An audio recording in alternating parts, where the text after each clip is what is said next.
When a young girl stands up in court to defend her rights and gets slapped by the very judge sworn to uphold them, you know something is deeply broken. But when she reaches out to the one man powerful enough to shake the system, everything begins to change. Will truth and courage be enough to topple decades of injustice? Before we dive in, tell us, have you ever seen someone brave enough to speak truth to power, no matter the cost? Hit the like button if you believe real change starts with one brave voice, and don't forget to subscribe so you never miss a story that matters. Now let's step into a courtroom where silence used to rule until today. The night air in Atlanta was thick with the sweet scent of blooming jasmine and the low hum of cicadas singing in the trees. Amaya Rhodes, just 15 years old, adjusted the heavy backpack on her shoulder as she walked alongside her older brother Elijah. They had just left the community center, still buzzing with energy from the civil rights forum they'd attended.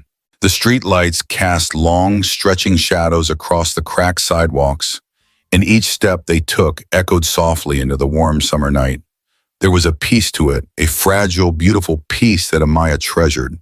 You ever think, Elijah said, kicking a stray pebble along the pavement, that maybe someday all this fighting won't even be necessary? Amaya smiled, her neatly braided hair catching the soft breeze. Yeah, she replied, her voice steady but full of hope. If people learn their rights and stand up when it matters, maybe it won't be.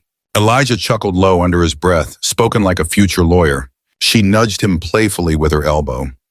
Or a future judge, she teased, one who actually listens. They laughed together, a sound that floated up into the night sky like a small prayer. Ahead of them, the street curved into their neighborhood, a row of modest homes where porch lights blinked in the dark like tired eyes. Amaya clutched her notes closer to her chest, still running through the forum's lessons in her mind. Fourth Amendment protections, Terry of Ohio, and the critical Tennessee v. Garner ruling knowledge was power. That's what the speaker had said. And tonight, Amaya felt powerful, armed with truth. But power, she would soon learn, doesn't always protect you. The sudden flash of red and blue lights shattered, the quiet tires screeched as a police cruiser swung around the corner and pulled up hard beside them. The spotlight hit them like a slap. Brutal, blinding cold. Elijah instinctively stepped in front of his sister, raising his hands slowly, palms open. A harsh voice barked from the cruiser, "Down on the ground now!" Amaya blinked against the glaring light, her heart thundering in her chest. "Officer," Elijah called out carefully, his voice calm and measured. "We're just walking home. What did we do wrong?" The officer's door slammed open, and a tall, broad man stormed toward them, one hand resting threateningly on his belt. "I said down," he roared, the sound ripping through the stillness of the street. Porch lights snapped on up and down the block. Curtains twitched. Shadowy figures appeared behind windows drawn by the commotion. Amaya's mind raced, training from the forum kicking in. Stay calm, stay visible, speak clearly, know your rights. She took a cautious step forward, her voice firm but respectful. "Sir, under Tennessee v. Garner, you're not allowed to use force unless there's an immediate threat. We pose no threat." The officer's face twisted, veins bulging in his neck. He reached down with brutal speed, pulling a taser from his belt. "Step back," he bellowed. Elijah's arms spread wider, protective, desperate. "Please, she's just a kid." Amaya stood her ground, her hands open, empty. Her heart pounded so loudly it nearly drowned out her own words. "We have the right to be here," she said, her voice shaking but unwavering. "We're not a threat." The sharp pop of the taser firing cracked the night open. The probe struck Amaya squarely in the chest.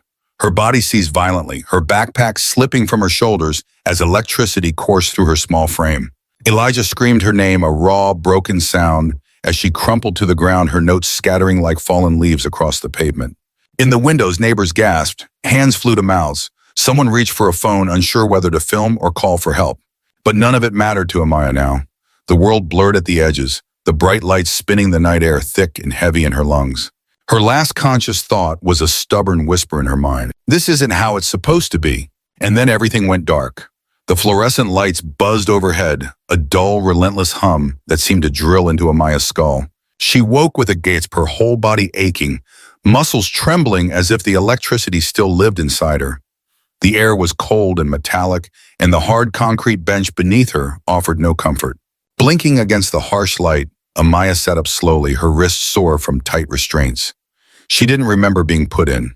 Her mouth was dry, her head heavy, her mind sluggish, as if her thoughts were moving through mud. Beyond the thick metal bars, a hallway stretched into sterile emptiness. Echoes of distant voices and the clatter of boots on linoleum floors filled the air like ghosts. Across the hall, she could make out other cells. Other kid. Most of them were black or brown, their faces tired, scared, small. In one cell, a boy who looked no older than 12 huddled in the corner, arms wrapped around his knees. In another, a teenage girl sat staring blankly at the wall, lips moving silently in prayer, or perhaps desperate bargaining with herself. No one cried. No one shouted. There was only silence and waiting, the heavy kind that wrapped itself around your chest and made it hard to breathe. Amaya swallowed against the dryness in her throat and pushed herself upright, her palms scraping against the rough concrete. She took a deep, slow breath, trying to steady the hammering in her chest. A group of officers stood at the far end of the hall near a desk, sipping bad coffee and laughing too loudly. "Did you hear that little one in 4B?" one officer said, smirking, quoting Supreme Court cases like she's Thurgood Marshall or something. Another chuckled. "Yeah, all that big talk didn't stop the taser from dropping her like a sack of potatoes." A third added, sending the others into peals of ugly laughter. Their voices carried down the hallway, slicing through Amaya like tiny blades. She pressed her back against the cold wall, squeezing her eyes shut, letting the familiar words rise up in her mind like armor.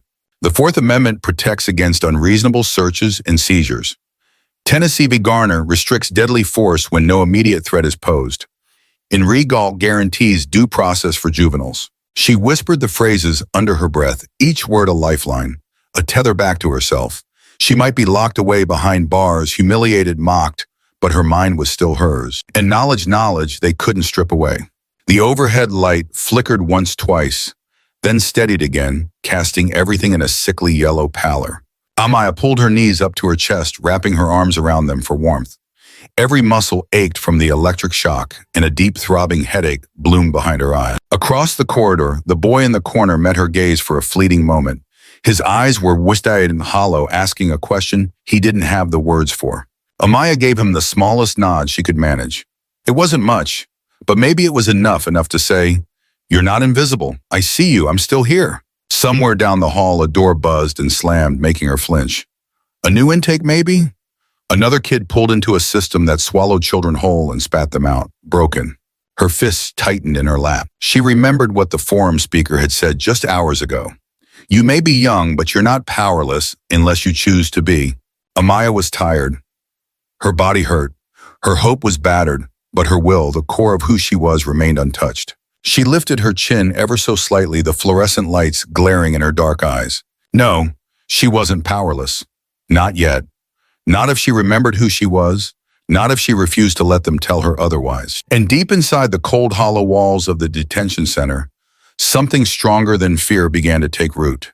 The courtroom smelled of old wood and polish, a relic from another era.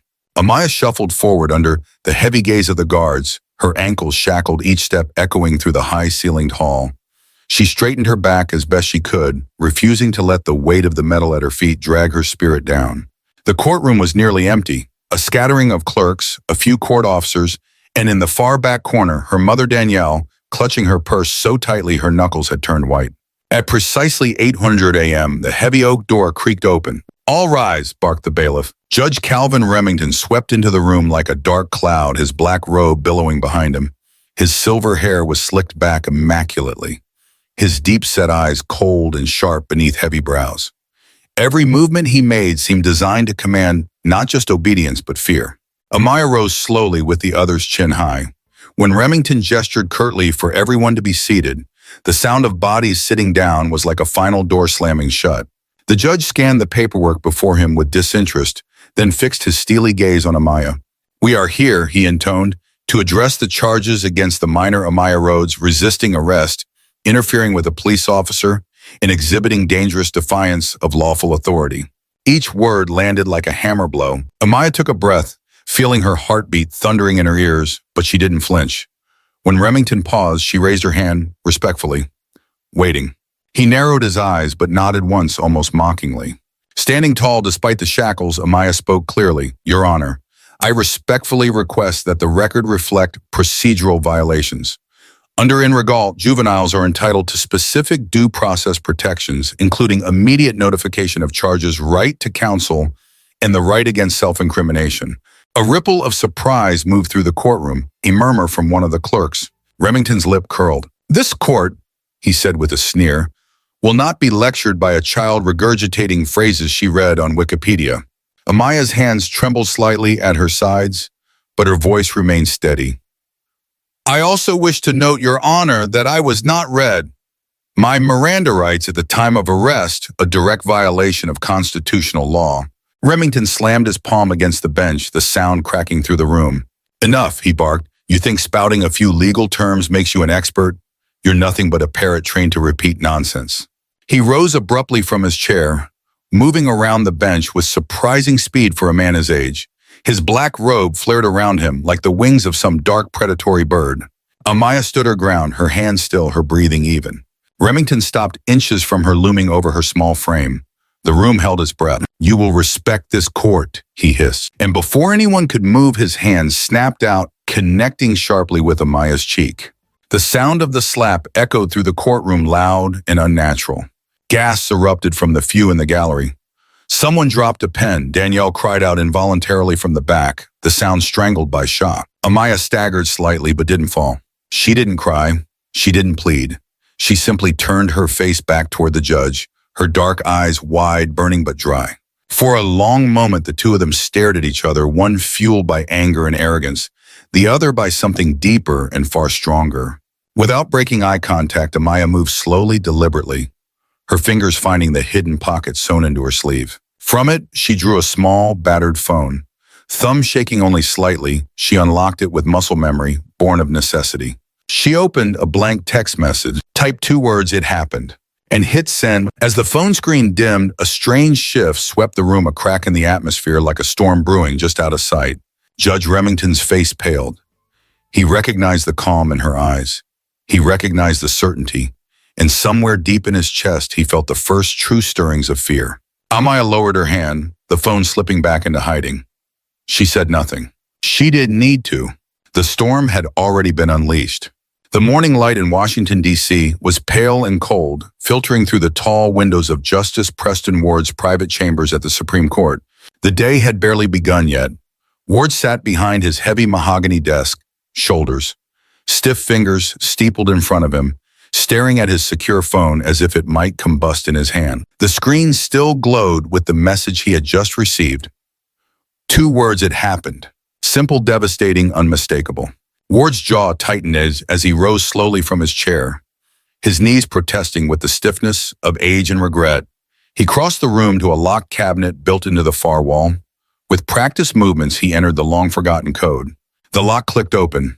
Inside, tucked beneath layers of more recent files, was a folder marked in faded black ink. Devin Ward, 1997. He hesitated for a long moment, his hand hovering over it. Memories flooded back, some he had spent years forcing into the shadow. Devin, his kid brother, 15 years old, brighter than the sun and twice as reckless with his dreams. The file was heavier than he remembered, as if it had absorbed the weight of the years it had spent hidden away. Ward carried it back to his desk with solemn reverence. He flipped it open, each page a fresh cut, the autopsy report full of contradictions, witness statements that were buried, internal memos from the DA's office hinting at a cover-up. And there, buried deep, a name that made his stomach turn, even now.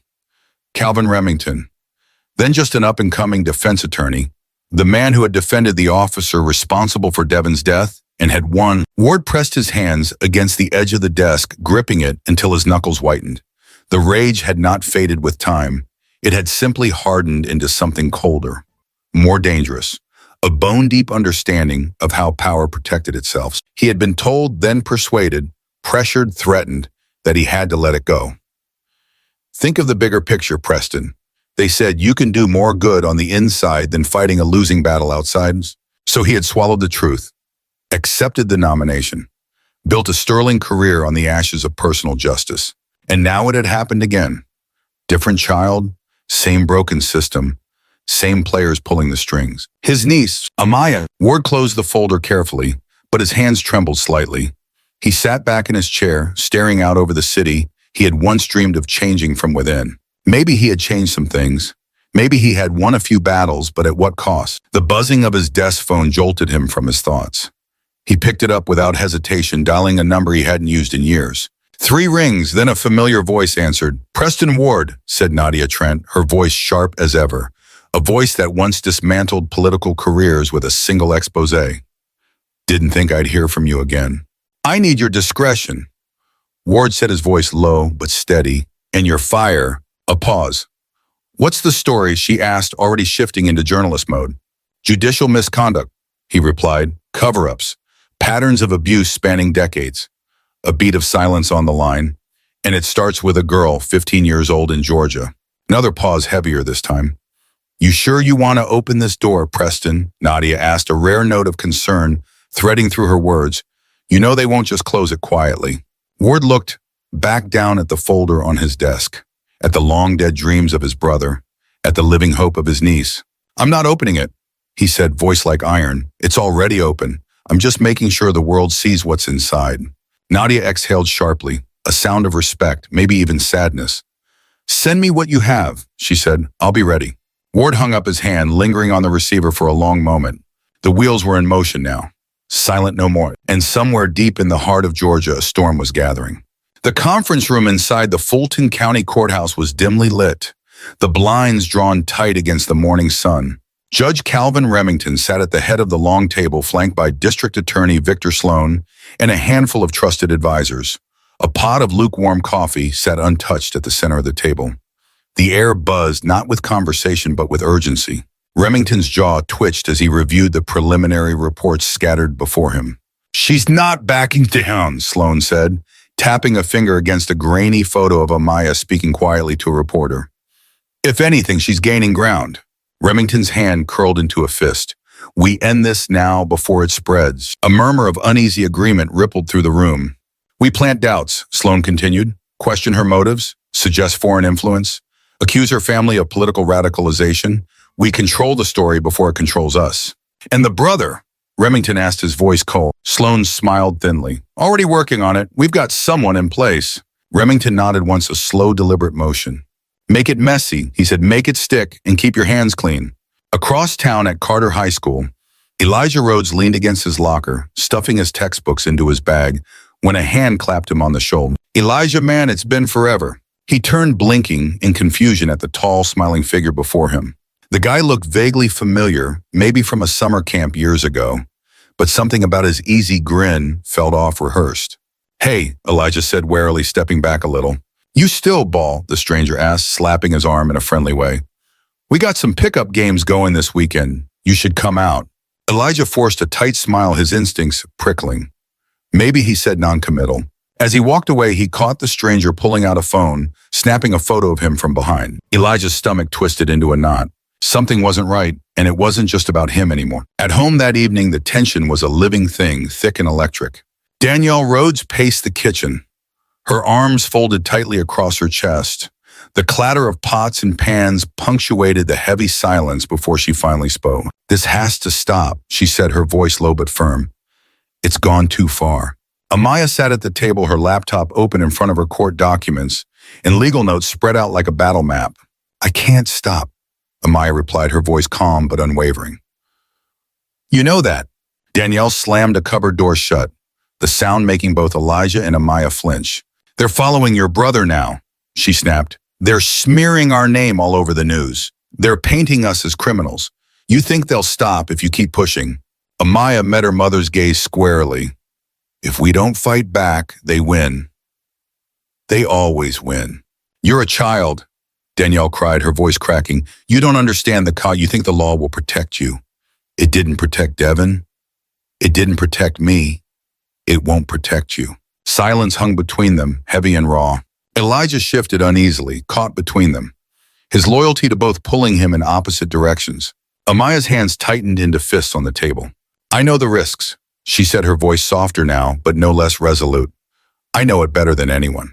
Danielle shook her head, tears shining in her eye. I already lost one brother to this fight, she whispered. I can't lose my daughter, too.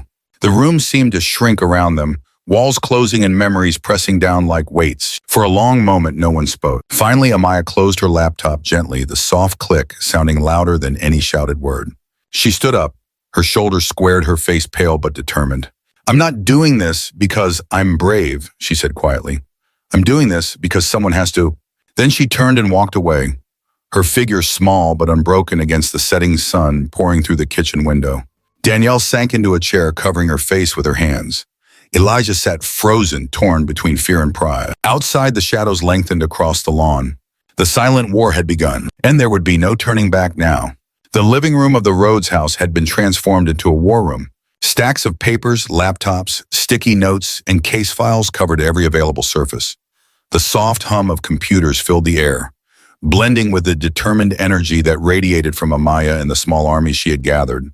12 young faces filled the screen of her secure conference call, each framed by the glow of a laptop or the worn walls of a bedroom halfway across the country. There was Maya Chen from California, a 3-time national constitutional debate champion, Marcus Reyes from Texas, whose AI algorithms could detect bias patterns in judicial language, Zara Patel from Illinois, a teen coder who'd hacked her first predictive policing system at age 15, and 9 others, each one a rising star in law technology or civil rights advocacy. They were brilliant, they were determined, and like Amaya, they were tired of waiting for someone else to fix a broken system. She took a steadying breath, adjusted her microphone, and spoke. "Welcome to the Youth Constitutional Tribunal of Accountability." She began, her voice carrying across thousands of miles, or YCTA. A ripple of excitement traveled through the call. "We are not a court of law," she continued, her tone firm, "but we are a court of truth. Our job is to gather evidence, to analyze patterns, and to shine a light on injustice that others have chosen to ignore." Amaya clicked to share her screen. An organizational chart appeared, neat rows of names and responsibilities. "I've divided our work into 3 main branches," she explained. "First, case law analysis. We'll review the last 20 years of Judge Remington's rulings, especially cases involving minority youth. We'll compare sentencing, look for deviations from standard procedures, and identify any patterns." Maya Chen and 2 others nodded, already pulling up tabs of case files on their screens. Second, data forensics. We'll run all judicial opinions and transcripts through AI-assisted analysis to detect bias in language, subtle differences in how defendants are described based on race, gender, or background. Marcus grinned, flexing his fingers, already optimizing the models. And third, public documentation and transparency. We'll prepare every finding into a report, every graph, every citation, every quote fully sourced and verifiable. The screen shifted to a live checklist, categories, deadlines, security protocols, all meticulously laid out. "We have 2 weeks to complete our investigation," Amaya said. "Then we go public with a live stream session open to journalists, legal scholars, and anyone who cares about justice." There was a pause, not from hesitation, but from awe, from the shared understanding that what they were about to do was bigger than any one of them. Across the grid of faces, the atmosphere shifted, growing heavier, more electric. "I'm not going to lie," Amaya said, letting a rare vulnerability edge into her voice. "They're going to come after us. Hard. There'll be threats, smear campaigns, fake news, maybe worse. But the truth," she continued, her voice rising, "has its own kind of power.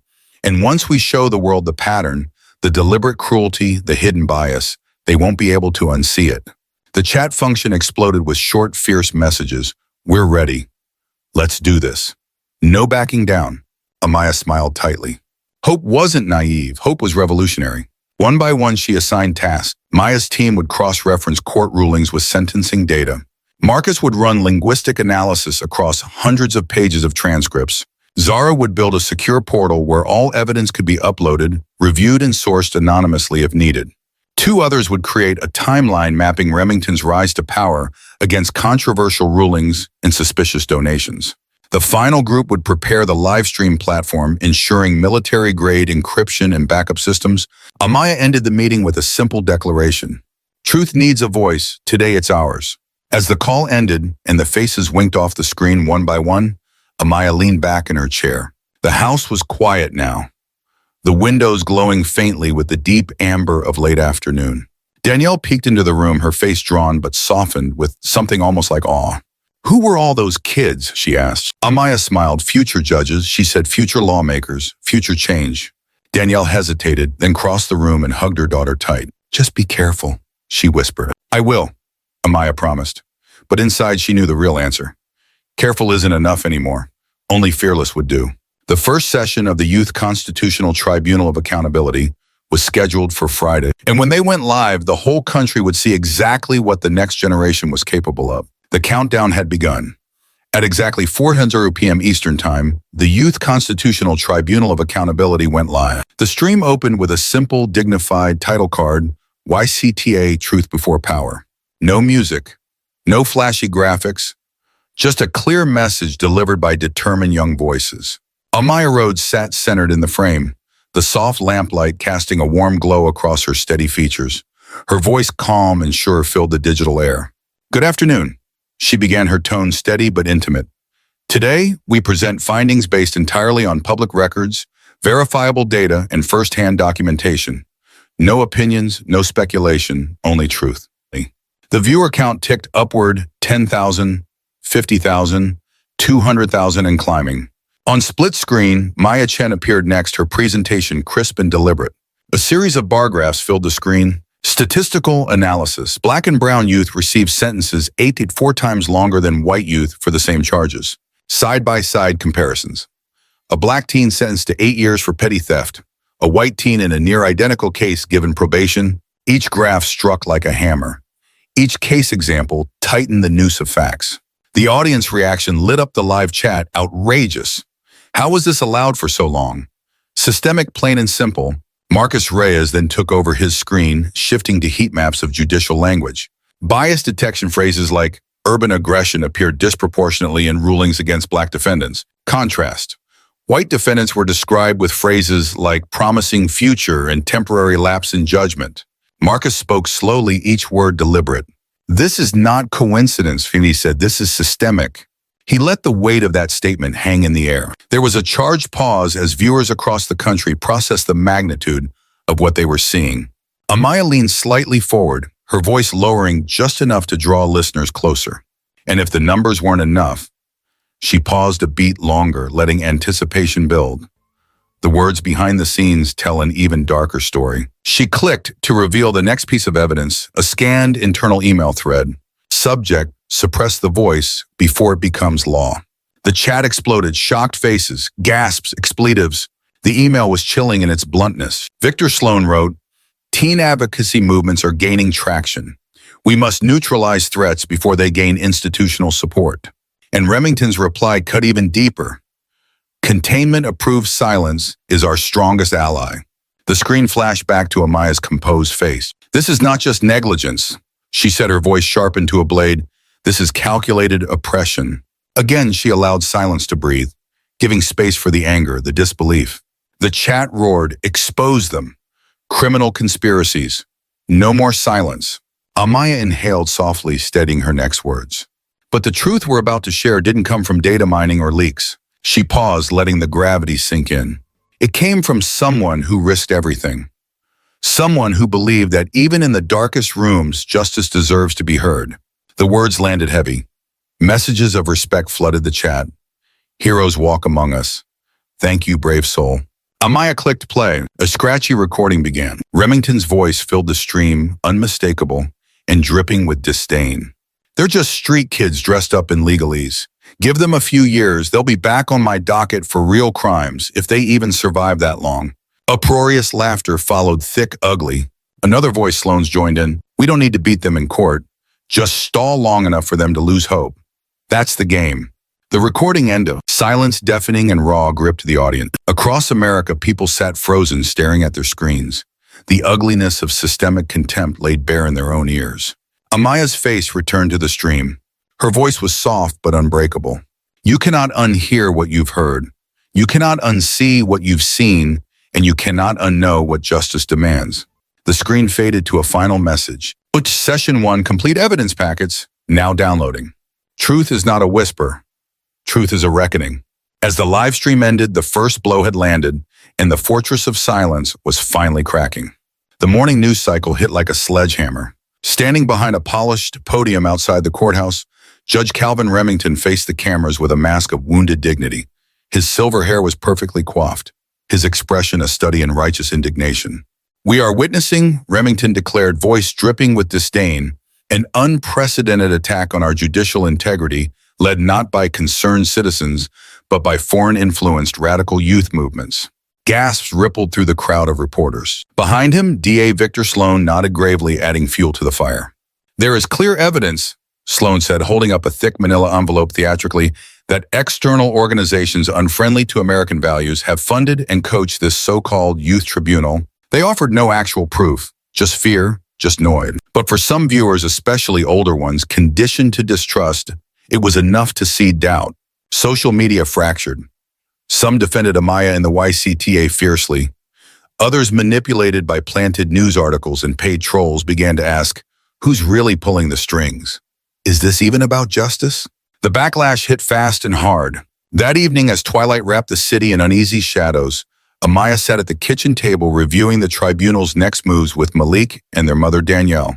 A knock at the door jolted them. Not the polite, rhythmic knock of a neighbor, but a heavy, jarring thud. Danielle moved cautiously toward the front window, just as a brick shattered through the glass with a deafening crash. The brick hit the floor with a sickening thud, scattering shards across the hardwood.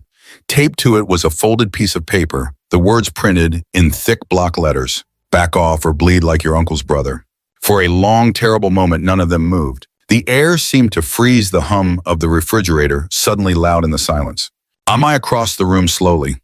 She bent down, picked up the brick, its rough surface cold and heavy in her hands, and unfolded the note. Her fingers trembled slightly, but her face remained calm. Too calm. Danielle snatched the paper from her daughter's hands, her own face pale with rage and fear. "This has gone too far," Danielle said, voice trembling. "You are 15 years old, Amaya. They are threatening your life." Amaya said nothing at first. She set the brick carefully on the counter like it was evidence in a case. Then she looked up, meeting her mother's gaze directly. "They were already willing to silence me," she said quietly. "All today's press conference did was show me exactly how desperate they are." Danielle's voice cracked. "I can't lose you too." Not like, she stopped herself, pressing a hand against her mouth. Not like Devin. Not like the bright boy who'd walked into police custody and never come home. The past, raw and unfinished, pulsed in the room like a living thing. Malik stood frozen by the kitchen door, his fists clenching and unclenching helplessly. Finally, Amaya spoke again, her voice stronger, sharper. "If I stay silent now," she said, "then Devin's death stays buried. Then everything Judge Remington has done, everything he's still doing continues, and we all pretend justice means nothing." She took a breath, steadying herself. "I won't be part of that." Danielle's shoulders sagged under the unbearable weight of both love and fear. She closed her eyes for a long moment, then nodded once, tight in pain. Amaya grabbed her laptop from the kitchen counter, setting it squarely in front of her. "No more holding back," she said. Her fingers moved swiftly across the keys, opening encrypted folders, gathering every document the tribunal had compiled, every statistic, every case file, every damning email. She moved with a kind of quiet fury measured unstoppable. Danielle and Malik watched in silence as Amaya composed a simple but devastating message. Full evidence of systemic misconduct and targeted retaliation against youth advocates. Attached files, Youth Constitutional Tribunal of Accountability, public records release. With one final breath, Amaya pressed send to major news outlets, legal organizations, civil rights watchdogs. Within minutes, the floodgates opened. Screens across America lit up with headlines. Data downloads surged, commentators scrambled to keep up. The battle was no longer hidden. It was out there in the open, unstoppable. Amaya leaned back in her chair, the broken window behind her still whispering cold night air into the house. For the first time in days, she allowed herself a small smile. "They wanted a war," she whispered. "Now they've got one." The camera would fade here, lingering on Amaya's silhouette, still small, still fragile, but burning with a fire that no threat, no smear campaign, no thrown brick could extinguish. The world didn't explode overnight. It shifted quietly like a fault line, giving way after years of pressure. At first, it was just a ripple, a few cautious headlines, a few murmured questions. But by sunrise, it had become a wave. Across the country, news anchors spoke in urgent tones. Breaking news: Judge Calvin Remington suspended pending investigation into judicial misconduct. Federal inquiry launched into systemic bias in juvenile sentencing. Images flashed again and again. Remington leaving the courthouse, shielding his face from a storm of flashing cameras. Protesters gathering outside the marble steps, their homemade signs bold and trembling in the morning breeze. Justice is not a privilege. Youth voices matter. The system he had built on silence was crumbling, and for once the whole world was watching. In a quiet chamber hundreds of miles away, Justice Preston Ward stood before the nation's cameras. He wasn't wearing his black robe. He didn't need it. He spoke simply without flourish. "My name is Preston Ward," he said, "and today I accept responsibility for the silence I once thought necessary." He paused, the weight of the moment pressing into every line of his face. "There was a time," he continued, "when I believed protecting my seat on this court would let me protect others in the long run. I now understand some battles cannot be delayed without becoming betrayal." His voice cracked slightly. He didn't hide it. "I am resigning from the Supreme Court effective immediately." The cameras captured it all, the regret, the release, and somewhere beneath it, the hope. Because real justice doesn't begin with perfection. It begins with honesty. Back in Atlanta, Amaya sat at the worn kitchen table, her laptop open, her inbox overflowing. Publishing houses begged for her story. Universities offered full scholarships, personal mentors, golden paths paved with praise. Even Hollywood knocked on her door. Each offer came wrapped in pretty words: admiration, opportunity, legacy. But Amaya saw the same thing hidden underneath them all, a way to turn her fight into a product, her pain into a brand. And so one by one she answered each offer with the same simple reply: "Thank you for your support, I respectfully decline." Because she hadn't fought for fame, she fought for the unseen, for the silence. And that battle didn't end with her becoming a headline. 6 months later, a dusty community center on Auburn Avenue buzzed with life. The folding chairs were mismatched. The projector screen flickered at the edges, but the air was electric. At the front of the room, a simple banner hung: Youth Legal Academy Founder Session. Amaya adjusted the microphone, smoothing the front of her navy blue blazer. Her voice carried easily across the packed room. "You're not here to memorize laws," she said. "You're here to understand them, to know how to use them, to know how to protect yourselves and each other." The young faces watching her nodded, some wide-eyed, some wary, but all listening, really listening. Behind her, Malik worked the slides, flashing images of civil rights cases, constitutional amendments, and real-world survival strategies. Danielle stood at the back, arms crossed tightly, pride shining in her eyes. This wasn't a courtroom. This wasn't a viral moment. This was the beginning of something slower and infinitely more powerful. Later that evening, as the last students filed out and the sun dipped low over the city's skyline, Amaya walked outside alone. Across the street, the courthouse loomed, its stone facade bathed in the soft gold of sunset. 6 months ago, that building had seemed like an impenetrable fortress. Now it looked smaller, not harmless, but no longer untouchable. Amaya climbed a few steps and turned, facing the wide horizon of Atlanta, stretching beyond the rooftops and the highways. She could feel it, not victory exactly, but movement. Change, slow and stubborn, stirring in the roots of everything. The camera would pull back here, wide and slow.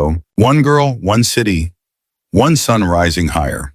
Because revolutions aren't always declared with banners and drums. Sometimes they begin when a 15-year-old refuses to sit down and refuses to ever stay silent again. If Amaya's story touched you, showing how quiet courage can change the world, we invite you to be part of that change. Please like, share, and subscribe to Mr. Max Stories for more true stories of resilience and hope. Your support helps us keep creating meaningful content that inspires and uplifts. Thank you for standing with us and for believing that even one voice can make a difference. See you in the next story.